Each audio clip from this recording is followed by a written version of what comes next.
It was a horrifying scene at the Mass Ave station last month when a 45-year-old woman got her leg caught between an Orange Line train and the platform. She was in agony, the Boston Globe's Maria Kramer reported, but the most alarming part wasn't her injury.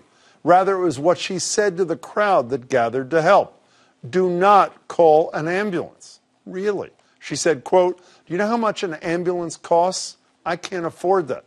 Someone called for help anyway, and the Globe reports she was taken to Boston Medical Center, where she would need surgery for a deep cut that exposed her bone. With an injury that serious, her first instinct was not to call for help. But can you blame her? An ambulance ride in Boston can cost up to $1,900, and that's before you even step foot into the operating room. Once you do, you could rack up a 5-digit hospital bill. A 2013 NIH-funded study found that for wounds like this woman's, costs can get as high as $25,000. $25,000. And if you have bare bones insurance with a high deductible, you'll be stuck paying a lot of that bill. The New York Times editorial board said this story, quote, captures the state of healthcare in America today, calling the scene one you might expect to see in an impoverished country. And they're right.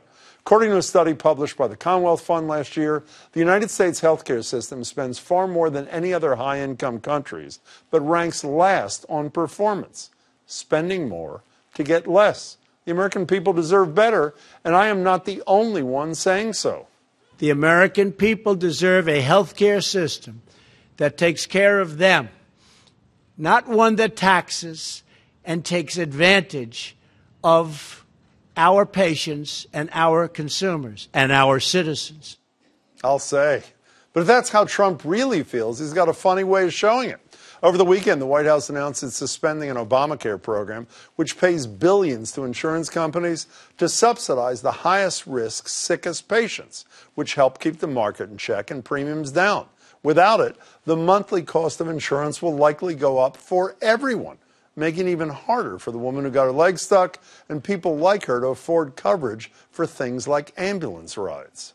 The American people deserve a health care system that takes care of them.